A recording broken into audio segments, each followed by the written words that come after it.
આજની સભાના અધ્યક્ષ મારા મિત્ર માન્ય મહેન્દ્રભાઈ, ચેમ્બરના માનદ મંત્રી વાલા નિખિલભાઈ, સ્ટેજ ઉપર ઉપસ્થિત સૌ મહાનુભાવો,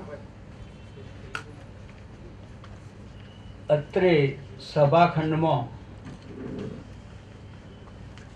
જેમની લાગણીએ મને મારું હૃદય ભીંજવ્યું છે એવા સૌ સ્નેહીજનો, સૌ ઉપસ્થિત શ્રોતાજનો,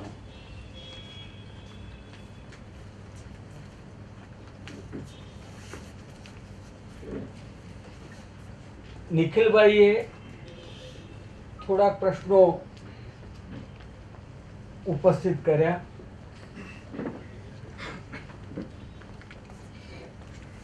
મને એમ લાગે છે કે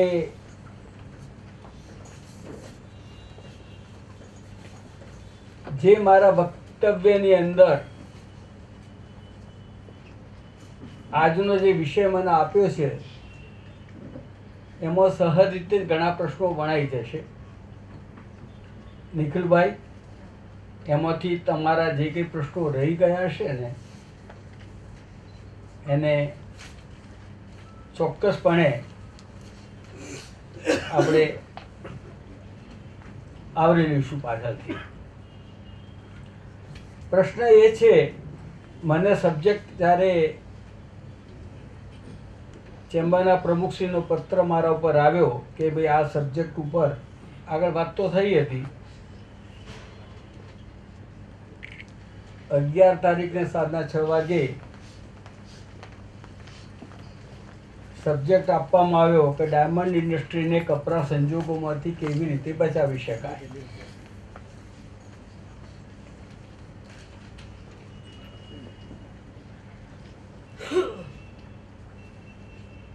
એટલે વિચાર્યું થોડું અને મને એમ લાગ્યું કે આ મંદી કેમ આવી એનું વિશ્લેષણ કરશું, એમાં આનો જવાબ આવી જશે.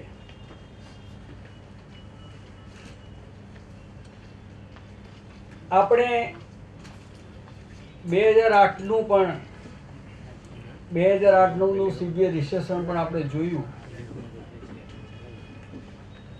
અને 1965માંથી હું આ ઇન્ડસ્ટ્રીમાં હોવાથી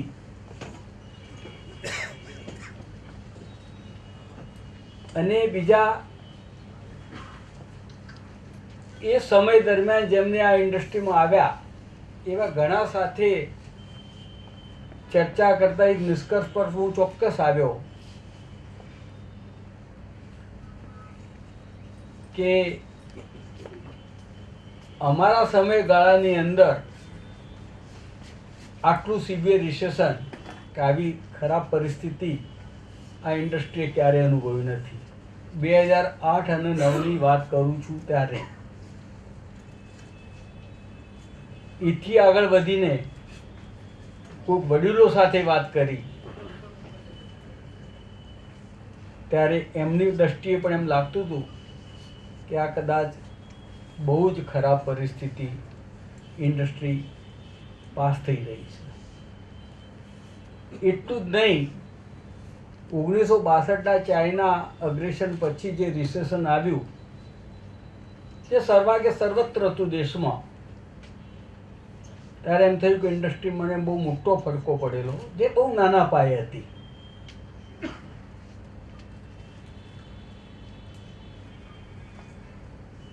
એ ઇન્ડસ્ટ્રી બહુ સારી રીતે ઓર્ગેનાઇઝ રીતે વ્યવસ્થિત રીતે સેટ થઈ અને આવી સરસ ઓર્ગેનાઇઝ ઇન્ડસ્ટ્રી થયા પછી એક રિસેશન એવી હચમચાવી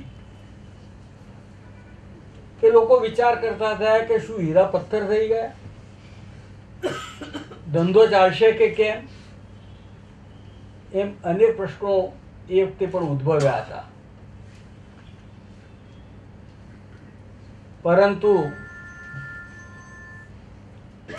એ વખતના સંજોગો અને આ વખતના સંજોગોમાં ફરક એ કે આખી દુનિયા સાર્વત્રિક રિસેશનની અંદર ના ફસાઈ અને હીરા ઉદ્યોગ પણ એનો એક ભાગ હતો.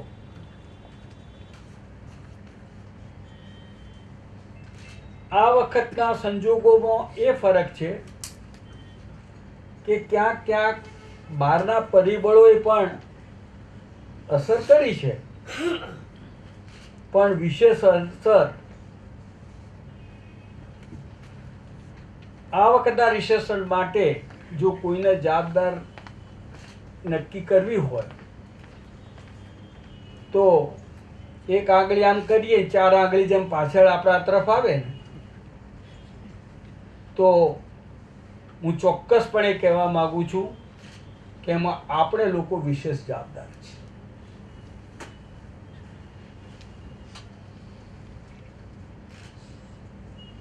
ઇન્ડસ્ટ્રીની અંદર સ્વાભાવિક છે દરેકને આગળ વધવાનો, સારી રીતે ડેવલપ થવાનો, ધંધો સરસ રીતે વિકસાવવાનો દરેકનો અધિકાર છે. એ અધિકાર સામે કોઈ પ્રશ્ન હું નથી કરતો, પરંતુ એ અધિકારનો યોગ્ય રીતે ઉપયોગ કરી અને કોઈ આગળ વધે એના સામે પ્રશ્ન હોઈ શકે નહીં. પણ જે રીતે ગ્રોથ લોકો કરવા માટે લાગી પડ્યા,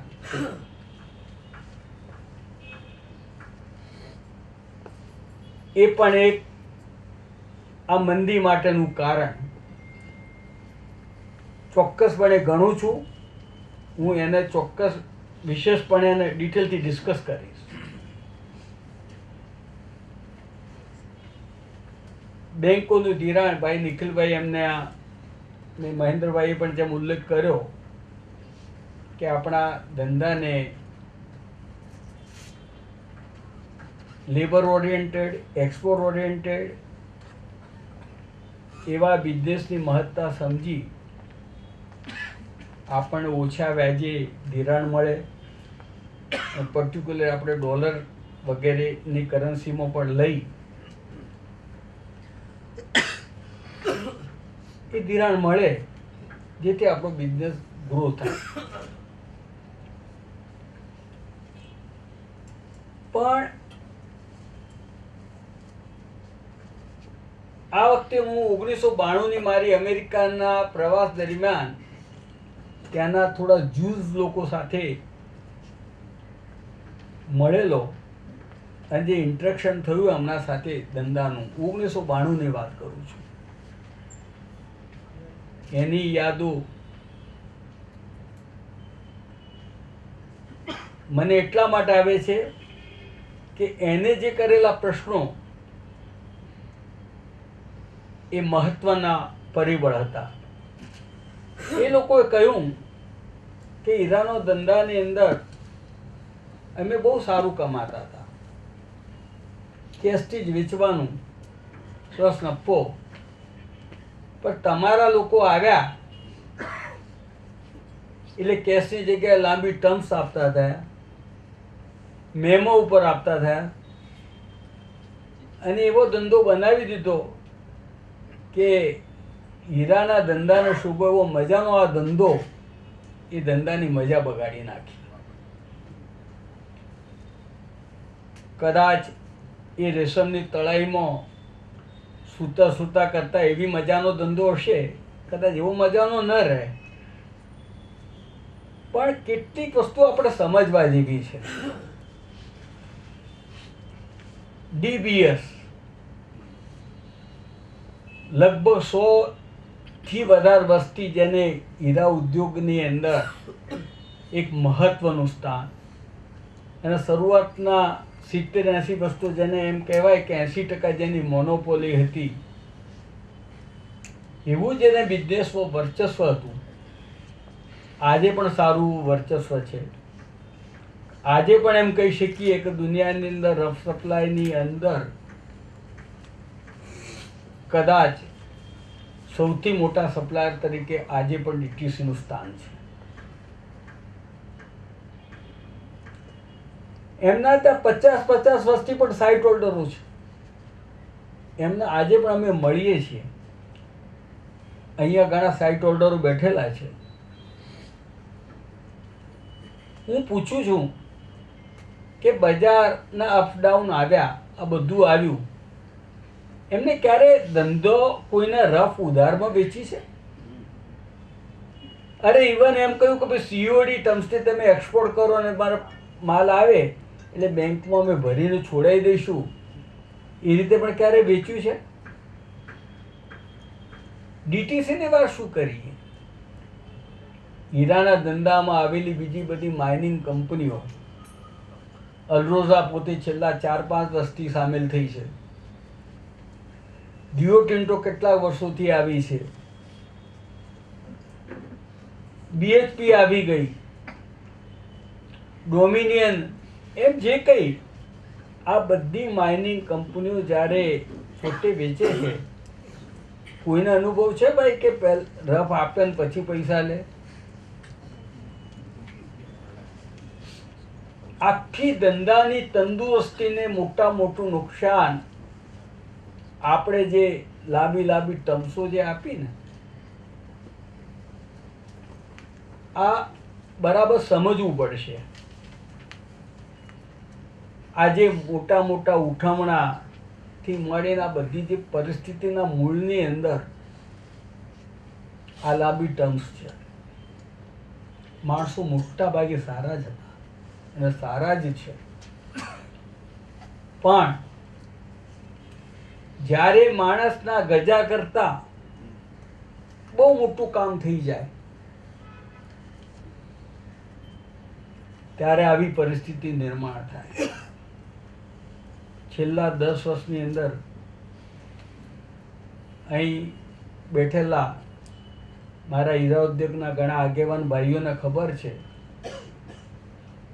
કે 100, 125, 150 વર્ષ જૂની ડાયમંડની કંપનીઓના બેન્કર, પછી ફેબ્રિકાન્ટથી માંડી અને એવી ઘણી બધી કંપનીઓ કે જે 150 વર્ષથી કંપનીઓ ચાલતી હતી. અને 2008 ના 9ના રિસેશન આપણે યાદ કરીએ, પણ પહેલા વર્લ્ડ વોર પછી 1928-29-30ની જે મંદી એમ કહે છે, આજે પણ ક્યાંક ને ક્યાંક વાંચવામાં આવે કે એવું સિવિયર રિસેશન તો દુનિયાએ કે ફરી જોયું જ નથી. તો એવા સિવિયર રિસેશનમાં પણ જે કંપનીઓ આંચ ના આવી, તો એવું શું બન્યું કે આ મંદીની અંદર કે એમાં આ બધી કંપનીઓ અટવાઈ ગઈ? ફરક એટલો જ હતો, એક તેમને લાંબી ટર્મ્સ નથી મળતી, એટલે એમની કેપિટલ દાખલા તરીકે 100 રૂપિયાની હોય તો 100 સામે 125-150નો ધંધો કરી શકતા હતા. આજે પરિસ્થિતિ એટલે કદાચ 25% તૂટે, 50% તૂટે તો પણ એમની મૂડીમાં પૈસા બચતા હતા. આજે તો ધંધો એ રીતનો થઈ ગયો લાંબી ટર્મ્સના કારણે કે જો 25% તૂટી જાય ને તો ઘણા સાફ થઈ જાય. કે 4 મહિનાની 6 મહિનાની ટર્મ્સને આ બધું થયું. ખરા અર્થમાં મિત્રો આપણે બધાએ ખાસ સમજવા જેવું છે. આપણે મોટા ભાગના અહીંયા મેન્યુફેક્ચરરો બેઠેલા છે. આપણે મેન્યુફેક્ચર છીએ. આપણે કાચો માલ લેવા માટે, મશીનરી માટે, પ્લાન્ટ માટે, બિલ્ડિંગ માટે, એના માટે આપણે પૈસા જોઈએ, એના માટે આપણે બેંક પાસેથી લઈએ. પણ કોઈકનો માલ લેવો, એને લાંબી ઉધારી આપવાની? અરે ભાઈ, એને પૈસા જોઈએ તો એ એની બેંક પાસેથી લે. આઈડિયલી આ બધા મુદ્દા હું ખાસ સ્ટ્રેસ એટલા માટે કરવા માગું છું કે આ બધા પ્રોબ્લેમના મૂળમાં આ બધું છે. કારણ કે ધારો કે અમેરિકાનો બાયર છે, ઇઝરાયલનો બાયર છે, દુનિયાના કોઈ પણ ખૂણાનો બાયર છે, એને માલ જોઈએ છે, ત્યાં 3% 4% વ્યાજે પૈસા મળતા હોય અને તમને 12% વ્યાજ આપવા માટે તૈયાર થાય છે, 15% આપવા તૈયાર થાય છે, ત્યાં જ આપણી આંખ ખુલવી જોઈએ કે 3-4% પૈસા નથી લેતો, 12-15% આપણા પૈસા એટલા વધારે આપવા કેમ તૈયાર થાય છે? ત્યાં જ આપણે ભયસ્થાનો અને રેડ સિગ્નલ આપણે દેખાવા જોઈએ. ઘણા મારા મિત્રો એમ આર્ગ્યુમેન્ટ કરે કે ધંધો ગ્રોથ કરવો હોય તો આમ જ થાય. અરે ભાઈ, આ માઇનિંગ કંપનીઓનો એક્ઝામ્પલ આપણી સામે છે. માઇનિંગ કંપનીઓની શું વાત કરું, અમારી જેવી કંપની એ કંઈ એનો મોટો રોલ ન કહેવાય. 1995-96માં જેમાં બધામાં ઉધારી ચાલતી તેમ જાડા માલમાં પણ ઉધારી ચાલતી હતી. અમે લોકો નક્કી કર્યું અમારા ઘરમાં, અમારી કંપનીમાં કે ના, આપણે બેંકનો રોલ પ્લે નથી કરવો, આપણે મેન્યુફેક્ચરનો રોલ રાખવો છે. ધિરાણ આપવું એ બેંકનું કામ છે. અમે અમારા ગ્રાહકો સાથે વાત કરવા માંડ્યા. એક તો અમે પણ 120 દિવસની ટર્મ્સ આપતા હતા, બધા આપે એ રીતે. અમે સમજાવ્યું ભાઈ કે અમારું કામ નથી, અમે આજના તમારી લિમિટ ઓછી નથી કરવાના, 120માંથી 90, 60, 30 પણ અમે કેશમાં જ જવાના છીએ. ઘણા મારા બધા ગ્રાહકો નારાજ થઈ ગયા, ડિસ્ટર્બ થઈ ગયા, તમે આમ કરો કેમ ચાલે, આખો બજાર કરે છે, અમે કોઈ બજાર કરશે, અમે નથી કરવા માંગતા. અને અમે ચાલુ કર્યું. મને કહેતા ખુશી થાય છે એ જ અમારા ગ્રાહકો ધીમે ધીમે કેશમાં આવી ગયા. અને આપણા ઇન્ડિયામાં એક સારી એક નિશાની એ છે કે અમારા મિત્રો જે જાડાના બિઝનેસમાં હતા એમને પણ અમને ફોલો કર્યું, એ પણ આવી ગયા. અને આજે તમે બધા સંમત થશો કે જાડાનો બિઝનેસ લગભગ કેશનો થઈ ગયો. તો જાડાનો બિઝનેસ એક માણસના પુરુષાર્થમાં, એક માણસની લીડરશિપમાં જો આ થઈ શકે, જો આપણે બધા ડિટરમાઇન થઈએ તો આપણો આ બિઝનેસ રોકડાનો ન કરી શકીએ. અને તો જ ધંધાને આ હું શા માટે કહું કે આપણે મૂળ પ્રશ્ન છે કે ડાયમંડ ઇન્ડસ્ટ્રીને કપરા સંજોગોમાંથી કેવી રીતે બચાવી શકાય. આ એક એક દાખલા કપરા સંજોગોમાંથી કાયમ બચાવવું હોય તો આપણે બધાએ સામૂહિક રીતે આ બધા નિર્ણયો કરવા પડશે. એનાથી ધંધાની લિમિટ રહેશે. અને ક્યાંક નબળા માણસો લાંબી ટર્મ્સ મળતી હોય એમાં 3-4-6 મહિનાનું ટર્નઓવર પેલા કરી શકતા હોય તો ખોટા માણસો એની કેપેસિટી કરતાં ઘણું બધું ધિરાણ આપણા બજારમાંથી લઈ શકે. મિત્રો, ડાયમંડ ઇન્ડસ્ટ્રી કેવી છે ત્યાં સહજ રીતે આપણે એકબીજા ઉપર વિશ્વાસ મૂકતા હોય છે. આખો ધંધો જ વિશ્વાસનો છે. એટલે સહજ રીતે તમે હો કે હું હોઉં, આપણે બધા એ જ આવી જઈશું. જો આપણે ધારાધોરણો સુધારશું ને તો એમાંથી આ બધા મોટા પ્રશ્નોનો આપણે ઉકેલ કરી શકશું. બીજું નુકસાન એ થયું કે ઘણા બધા એમ થયું કે ગ્રોથ ખૂબ કરવી છે અને મેનેજમેન્ટ તો ધંધાનું સારું હોવું જોઈએ, પણ લોકો મેનેજ કરતા પણ શીખી ગયા છે.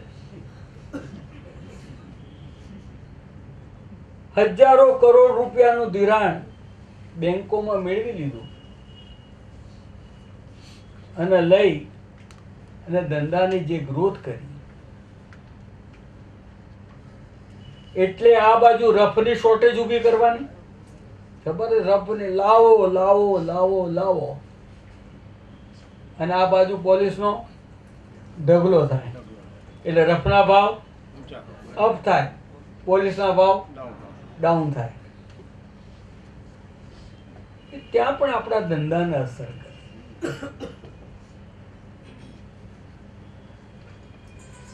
વળી ડાયમંડ ઇન્ડસ્ટ્રીમાં હોય, એક્સપોર્ટ ઇમ્પોર્ટ કરતો હોય એટલે બેંકોનું ધિરાણ સરસ રીતે મળે. સાથે સાથે વળી કંઈ બીજો ધંધો પણ હોય. બીજા ધંધામાં તો પાછું 2% 3% વ્યાજ ચાલતું હોય. અહીંયા 2-3% એટલે 24% અને 36%. એ 24 ને 36% સામે 4%માં 5%માં 6%માં પૈસા મળતા હોય. અહીંથી લઈ લેવાનું. એ પૈસા હવે સીધે સીધું તો પેલું ધિરાણ ન મળે એટલે પેમેન્ટ રફના સામે કરવાનું હોય. એટલે રફ બજારમાંથી લે. 1-2% વધારે લાગે તો કંઈ વાંધો નથી. રફ લે આવે એટલે રફ બજારમાં વેચી કાઢવાની, એની રોકડી કરવાની. આ બાજુ કૃત્રિમ રીતે રફના ભાવ વધારવાના, આ બાજુ અહીં સેલ કરી નાખવાનું, પૈસા ડાયવર્ટ થઈ જાય. આ બહુ કમનસીબી છે. આવી અનહેલ્ધી કોમ્પિટિશનના કારણે મારા કેટલા ભાઈઓ જે જેન્યુન ડાયમંડનો સારો બિઝનેસ કરતા હતા એ લોકોને આવી અનહેલ્ધી કોમ્પિટિશનમાં દોડવું પડે. એ કઈ રીતે ટકી શકે? 1991માં નરસિંહ રાવજી આપણા પ્રાઇમ મિનિસ્ટર થયા અને ખુલ્લી હવામાં શ્વાસ લેવાનું તક આપણા ઉદ્યોગને અને ઉદ્યોગપતિઓને મળી. એ પહેલાં પણ આપણા કહેતા હતા, સરકાર માનવંતી સરકાર કહેતી કે ભાઈ તમે કોમ્પિટિશનમાં કેમ પાછળ પડો છો? એ કે દુનિયાની સાથે કોમ્પિટિશન કરો અને આપણા પગમાં લોખંડની બેડી પહેરાવીને કે તમે કોમ્પિટિશન કરો. સમાજવાદના નામે કેટલે બધા રીતની બેડીઓ આપણા પગમાં લાગેલી હતી, પણ નરસિંહ જોકે નરસિંહ રાવ જેવા પ્રાઇમ મિનિસ્ટર આવ્યા અને મનમોહનસિંહ જેવા એમને નાણાપ્રધાન મળ્યા અને આખું પરિવર્તન આવ્યું. અને આપણા લોકો પાસે એવી કેપેસિટી નથી એવો ક્યાં ભ્રમ હતો ને? એક સંજોગો મળ્યા તો આપણા ઉદ્યોગપતિઓ પણ કેવા કેપેબલ છે એ દુનિયાને આપણે બતાવી શક્યા.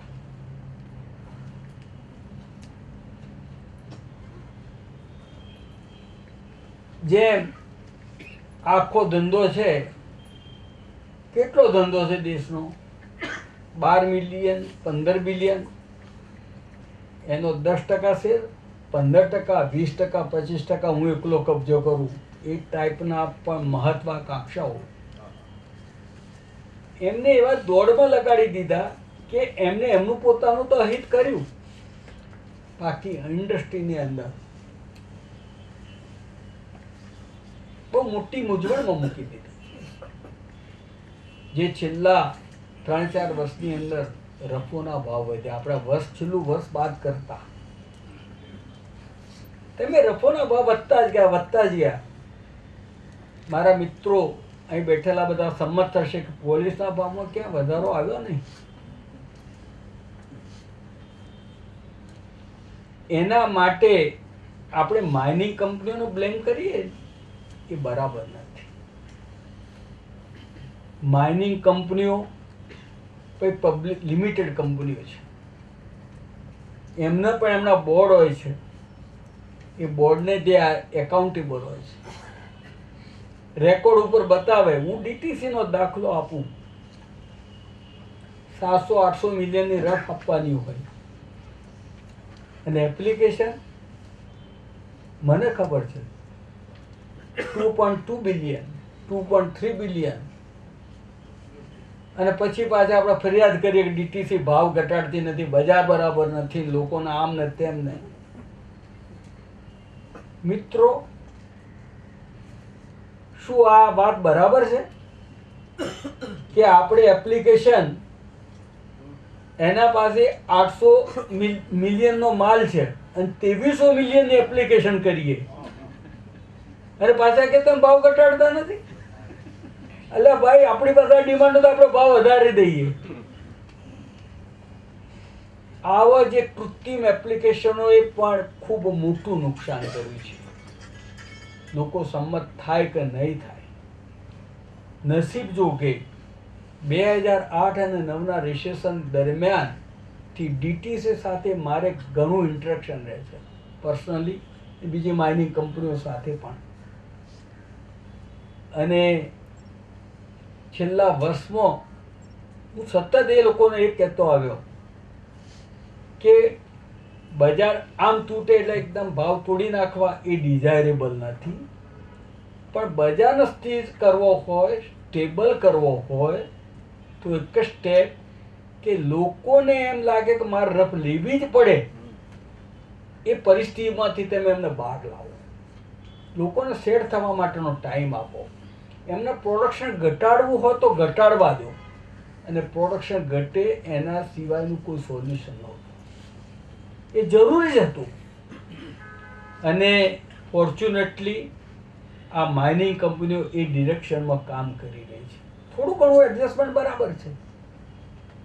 લોકોને ખબર નથી કે ભાવ તોડે તો શું નુકસાન થાય ઇન્ડસ્ટ્રીને.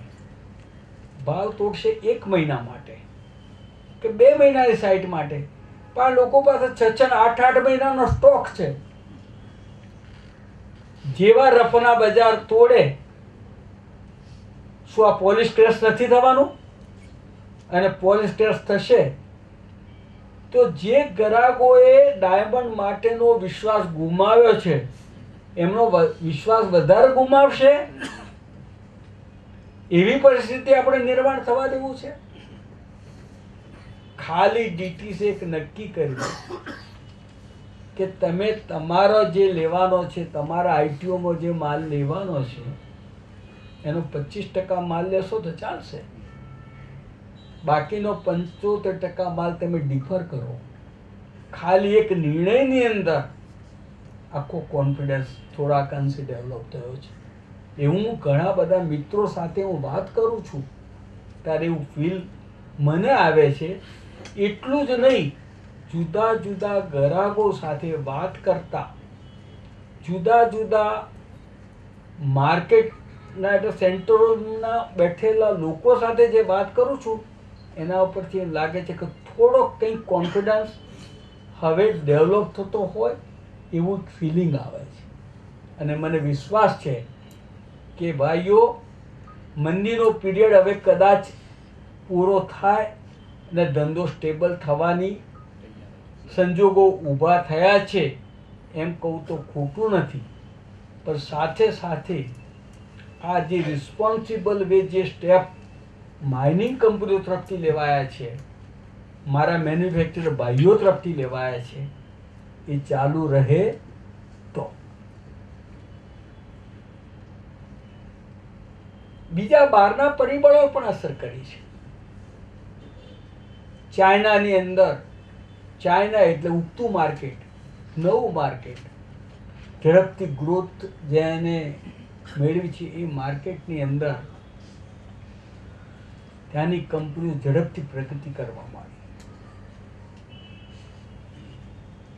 2 વર્ષની અંદર એવું કર્યું, એમના 200 સ્ટોર હોય ને, 200ના 300 કર્યા, 300ના 500 કર્યા, 600 કર્યા, 700 કર્યા, ઝડપથી વધારવા માંડ્યા. એમનો ધંધો સસ્ત ડિમાન્ડ હતી. જે સ્ટોર કર્યા એની અંદર સારો રિસ્પોન્સ હતો. એ સ્ટોરમાં મૂકવા માટે પણ માલ જોઈએ ને, એ ગ્રાહક સુધી નહોતો પહોંચ્યો. એટલે આ બધો જે પાઇપલાઇનમાં જે સ્ટોકની ડિમાન્ડ વધી ને, એટલે આપણા લોકો એમ થાય, મને એમ થાય કે મારી પાસે જો હોત તો મેં પણ વધારે વેચ્યો હોત. એટલે મને એમ થાય કે હું પ્રોડક્શન વધારું, બીજા ન થાય, ત્રીજા ન થાય. ત્યાં ડિમાન્ડ આખી રફની પાછી આપણી એના કારણે એક બધી દુનિયાની અંદર જે અવેરનેસ વધી એના કારણે છેલ્લા કેટલા વર્ષોમાં લેબના સર્ટિફિકેટનું ઇમ્પોર્ટન્સ વધી ગયું. એટલે ઓલ ઓફ સડન લેબ પાસે વધારે સર્ટિફિકેટ કરવા માટે હીરા જવા મળ્યા. એ જરૂરી બન્યું. એના કારણે માણસને માલ વેચવાનું તો જ શક્ય બને. પર્ટિક્યુલર જીઆઈએ જેની પાસે મેક્સિમમ કામ, એની પાસે સ્ટોક બ્રીડિંગ કરવા માટે આપે તો જે અઠવાડિયે 10 દિવસમાં આપતા હતા એના 15 દિવસ થયા, મહિનો થયો, 1.5 મહિના થયો, 2 મહિના થયા, એમ 4 મહિના થવા મળ્યા. એટલે આપણો માલ તો બન્યો, પણ માલ તો જીઆઈ પાસે. આ બધી પેલા સ્ટોર ખરીદ્યો ત્યાં સ્ટોર માટે. એટલે ખરેખર તો જે એન્ડ કન્ઝ્યુમર પાસે પહોંચ્યો નહોતો, પણ એનેથી આપણને એક ડિમાન્ડ ખૂબ મોટી થઈ ગઈ. જે સ્ટોક આપણી પાસેનો ખાલી થઈ ગયેલો દેખાણો, એ વમળમાં પણ આપણે ફસાયા અને પેલું 4 મહિનામાંથી પાછો 15 દિવસમાં આવી ગયો જીઆઈમાં.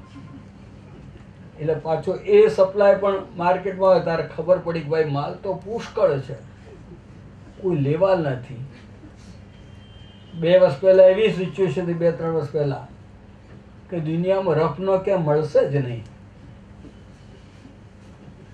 અત્યારે પાછી વળી એવી પરિસ્થિતિ કે કોઈ રફનો કોઈ લેવા મળશે કે ક્યાં.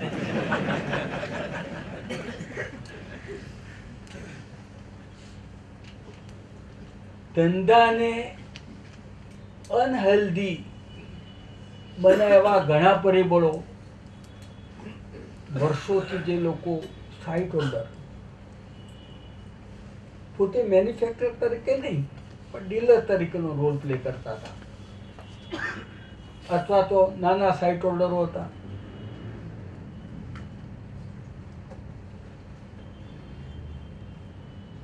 એવા ઘણા સાઇટ હોલ્ડરોનું શું, વર્ષોથી સાઇટ હોલ્ડર તરીકે રફ લેવાની, માર્કેટમાં વેચવાની, જે 2, 5, 10, 15% મળ્યા. એટલે સમજો ને, પેલું આપણે પ્રીવી પર જે રાજા મહારાજાઓ નહોતા એ ટાઈપનું ચાલતું હતું. 2-3 વર્ષથી પરિસ્થિતિ બદલાઈ ગઈ. નફાવાળી વાત તો જતી રહી, લાગત ઊભી કરવાના પણ પ્રશ્નો ઊભા થયા. સતત લાગત કરતા 1%-2% નીચે જ વેચાય, 1%-2% નીચે વેચે, સાઇટ હોલ્ડર તરીકે ચાલુ રહે તો નુકસાન થાય. તો પછી પાછો રસ્તો તો પાછા આપણા બુદ્ધિશાળી માણસો ખુદે કે ત્યાં આગળ પરદેશમાં 3 ને 4% એમનો પૈસા મળે. એટલે અહીંયા પેલા 90 દિવસે 120 દિવસે ટર્મ્સથી આપણા ભાઈઓ લેવા માટે તૈયાર જ હોય. એટલે 12%નું વ્યાજ આપે, એટલે 12% પર 4 મહિના હોય એટલે 4% વ્યાજ આપે.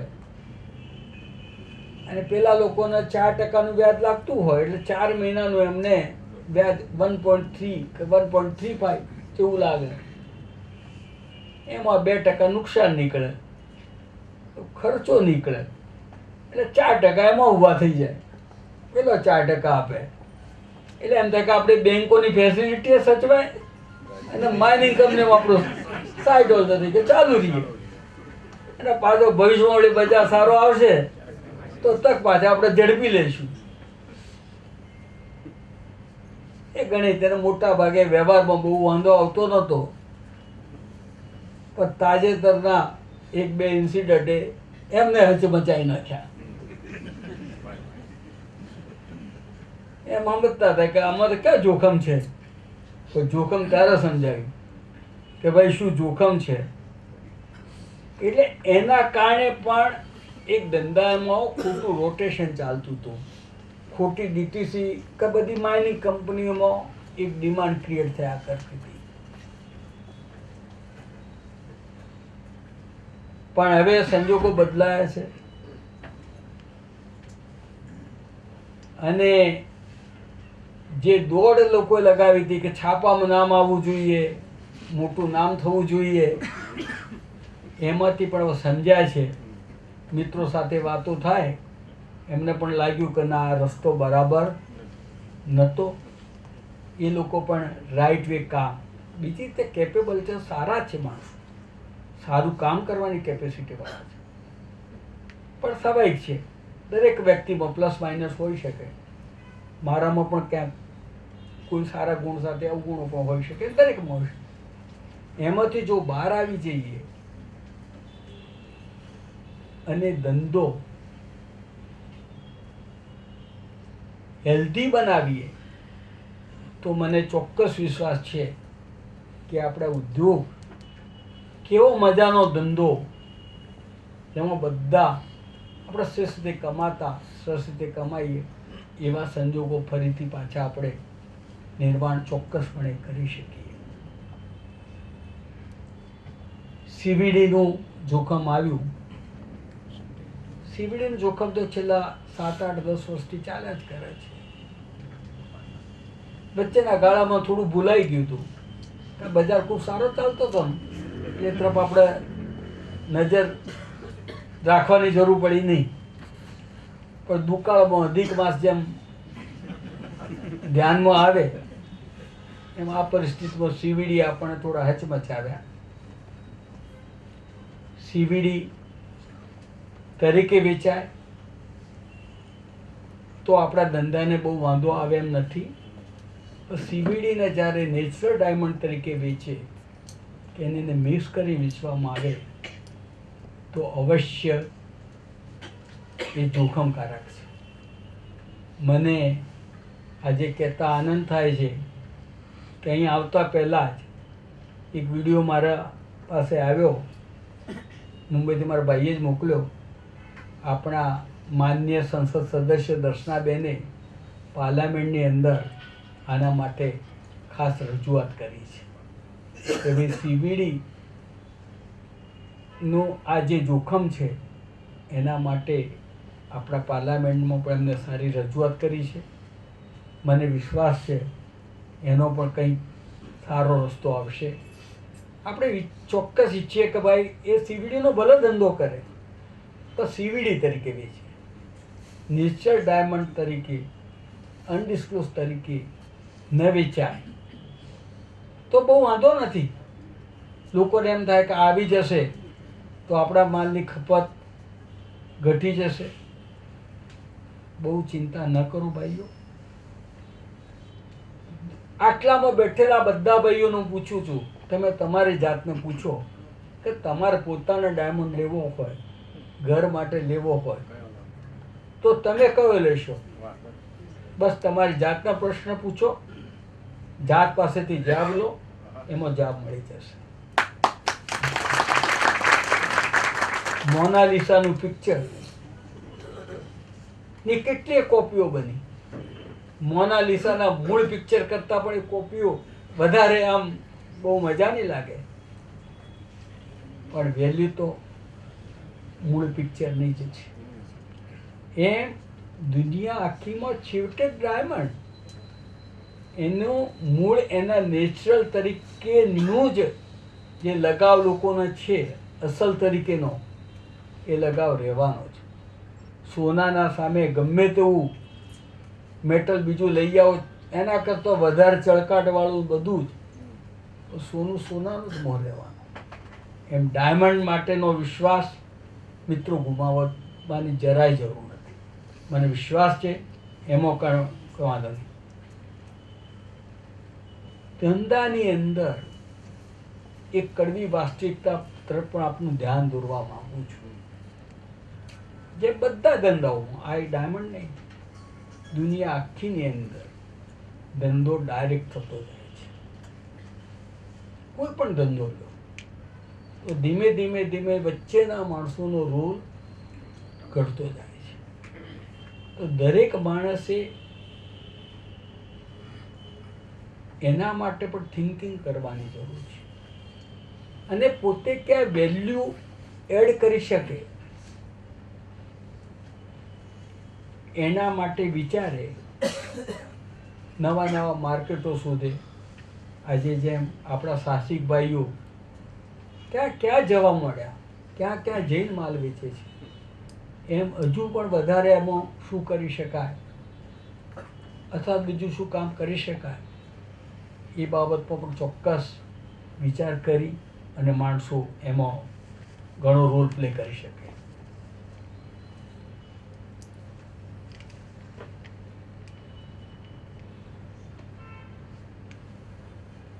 સિન્થેટિક ડાયમંડને પકડવા માટે કોઈ અધિકૃત લેબોરેટરી છે કે નથી, એના માટેના ઇન્સ્ટ્રુમેન્ટ નિખિલભાઈ છે જ, અને ઇન્સ્ટ્રુમેન્ટથી પકડાય છે.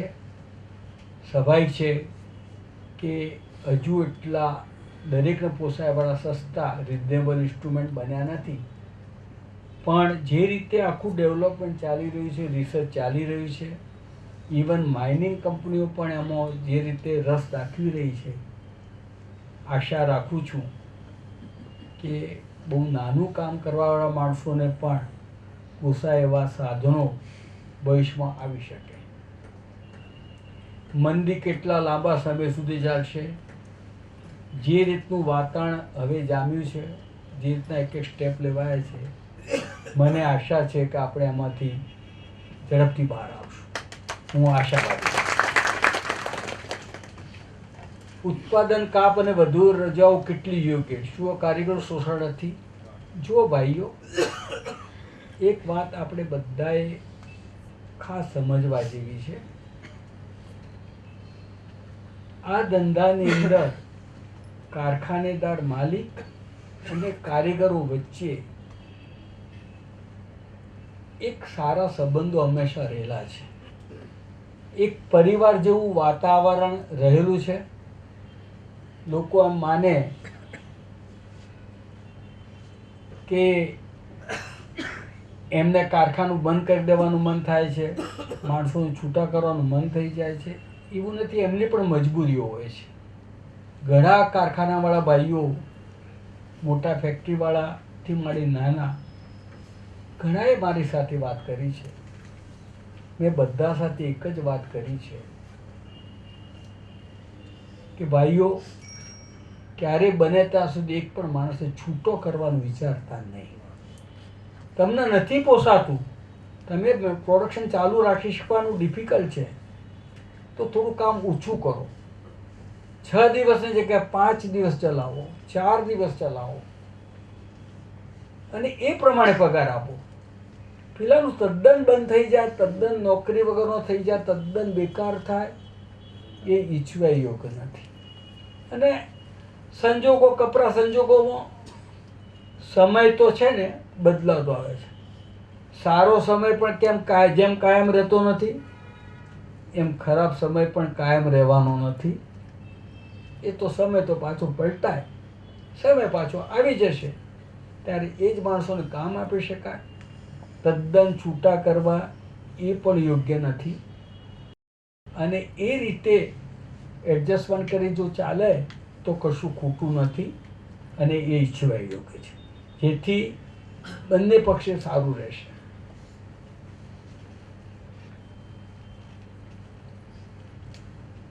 આ મંદીનો અર્થ એ થાય કે આંતરરાષ્ટ્રીય બજારમાં પણ ભારતના હીરાની માંગ ઘટી છે. ઓવરઓલ જોઈએ તો બહુ માંગ ઘટી છે એવું નથી, પણ દુનિયાનું બીજા નંબરનું માર્કેટ એવું ચાઇનાની અંદર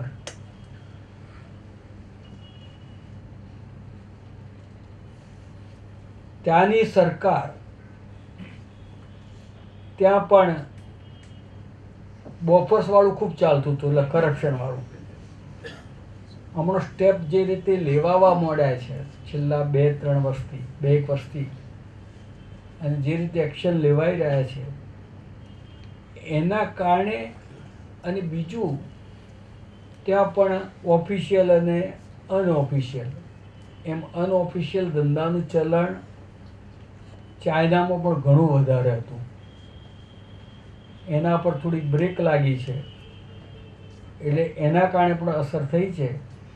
એટલે દુનિયાનું બીજા નંબરનું એવું મોટું માર્કેટ ચાઇનાની અંદર સારી એવી અસર છે. એટલે એ ખરી, પણ સામે પક્ષે અમેરિકાનું માર્કેટ અને તેની ડિમાન્ડ એવી ને એવી છે, કદાચ બેટર થયું છે એમ કહીએ તો ખોટું નથી, એટલે બહુ વાંધો આવવો જોઈએ નહીં.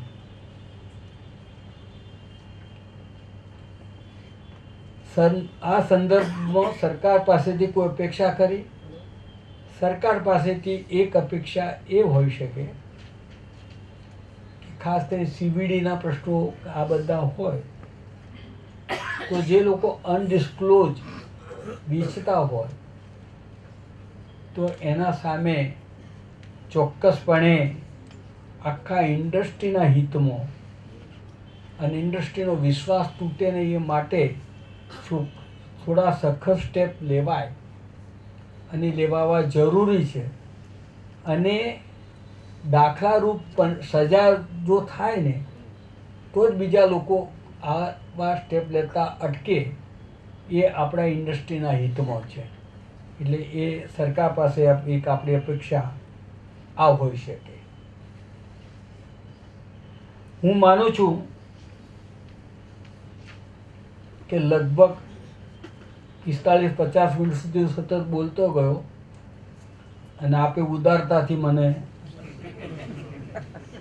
સહન કરતા રહ્યા, સાંભળતા રહ્યા. મને એમ લાગે છે કે જે ખાસ મુદ્દાઓ મારે જે ચર્ચવાના હતા એ મેં ચર્ચી લીધા છે. આમાં ક્યાંક ઘણું કહેવાનું રહી પણ ગયું હોય, કોઈ કેવા પ્રશ્નો આપણા મગજમાં હોય, આપ ખુશીથી પૂછો, એના યોગ્ય સંતોષ આપવા માટે હું પ્રયત્ન કરીશ. અને આપ એ દરમિયાન બહુ શાંતિથી સાંભળ્યો બદલ આપનો ખૂબ ખૂબ આભાર.